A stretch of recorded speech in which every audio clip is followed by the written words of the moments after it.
Welcome to today's video where we dive into the vibrant, electrifying world of Ghana and Nigeria. Two nations that aren't just neighbors, but cultural titans, shaping the African story in their unique ways.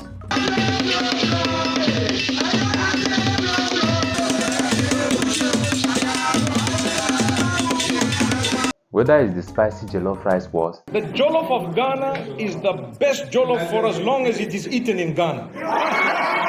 The minute you go to Nigeria, Nigerian jollof is the best. The battle of the beats in Afrobeats and high life, Begin to wonder,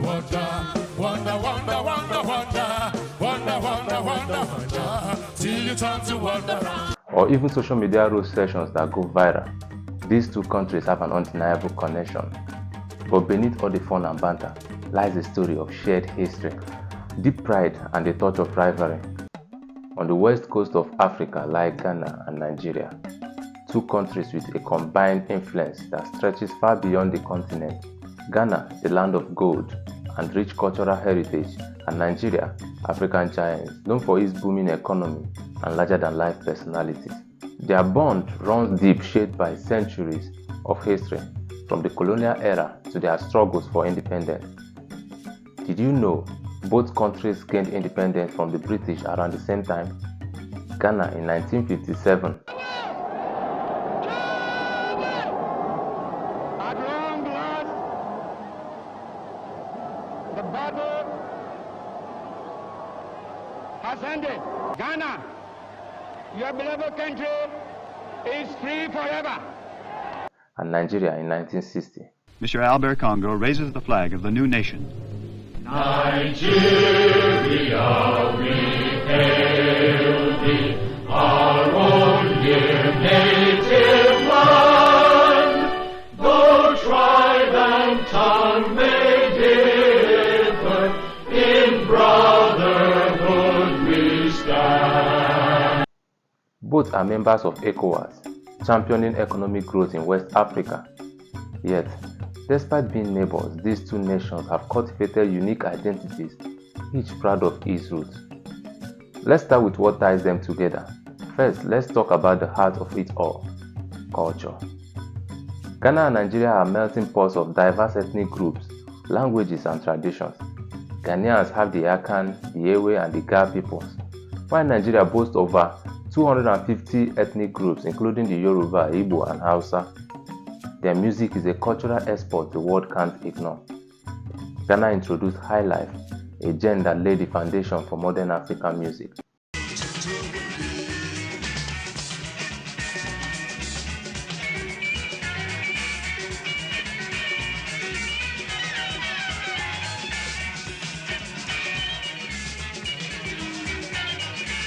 While Nigeria took Afrobeat global, with legends like Fela Kuti paving the way for today's stars.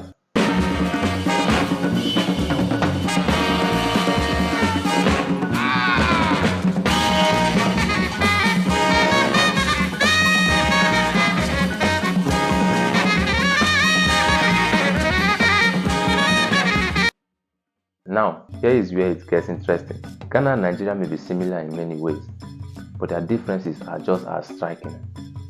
Nigeria is home to over 200 million people, while Ghana's 30 million make it more of a boutique experience. This difference shows in their cities.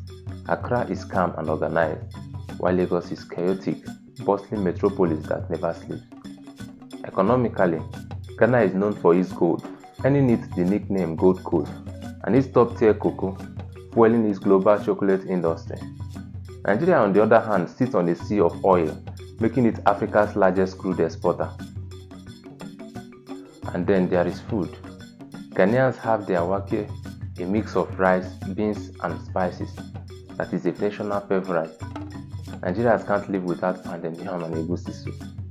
But the real fire starter, jollof rice. Each country swears theirs is the best, sparking a culinary rivalry that will probably not stop. Who has the better artists? Nigerians argue they have the best African artists, showcasing the likes of Wizkid, Davido, Burna Boy, and others, while Ghanaians counter with Sarkodie, Shatta Wale, Black Sherif, and others. Even football isn't spared. Or Ghanaian Premier League action but they all come together. Sadiq Ismail is onside. Ismail goes offside. Can Ismail stay on target? Sadiq Ismail! Oh, what a goal! Ismail! Matches between the Black Stars of Ghana and Nigeria Super Eagles turned into national events, with fans exchanging memes and banter long before kickoff. You might ask, what led to the online banter, and why does it look like both countries are always at each other's neck on social media? Now, here is where things get spicy. Do you know that Ghana and Nigeria have both kicked each other out of their countries?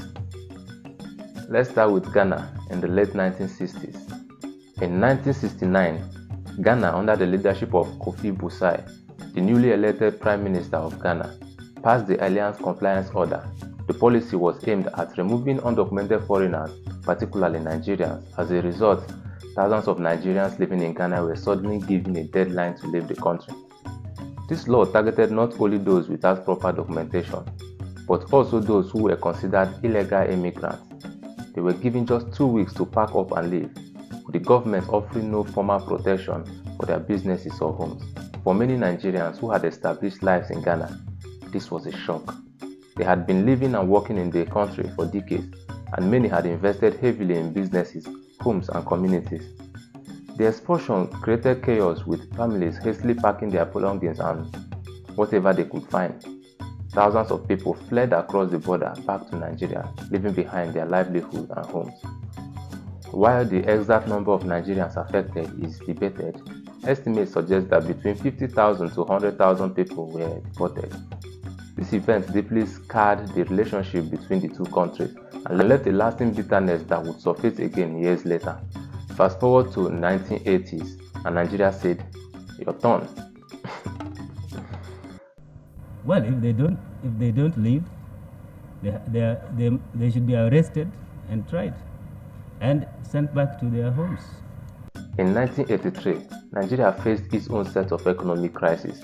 The country's oil economy had suffered a major downturn due to fluctuating oil prices, and the country was also grappling with rising unemployment. The Nigerian government decided to expel a large number of foreign nationals who were living in Nigeria without proper documentation. Many of these immigrants were Ghanaians who had moved to Nigeria after the 1969 expulsion. The Nigerian government ordered that all illegal immigrants, particularly Ghanaians, leave the country. The operation was executed in a few months, and more than 1 million Ghanaians were forced to leave Nigeria, often with little notice. During this mass deportation, the Ghanaians who were expelled carried their belongings in simple, large stripped plastic bags. These bags became so iconic that they became a symbol of the painful moments in history. The name "Ghana Must Go" soon became a catchphrase that captured the essence of the mass exodus. People who were forced to leave their homes in Nigeria carried their belongings in these bags as they crossed the border back to Ghana. The phrase took on an emotional resonance, symbolizing hardship, loss, and the brutality of the evictions. It even became an unfortunate nickname for the bags themselves. These events weren't just political. They deeply impacted ordinary people, fueling resentment and a sense of betrayal on both sides. Many believe that this is where the banter between these two countries started. But here's the beautiful part: it is all love. These debates bring out the passion and pride both countries have for their cultures. It is like siblings teasing each other. The competition only strengthens their bond. Ghana and Nigeria have shown that you can celebrate your uniqueness while respecting your neighbor. Together, they have put West Africa on the map, from entertainment to business and beyond.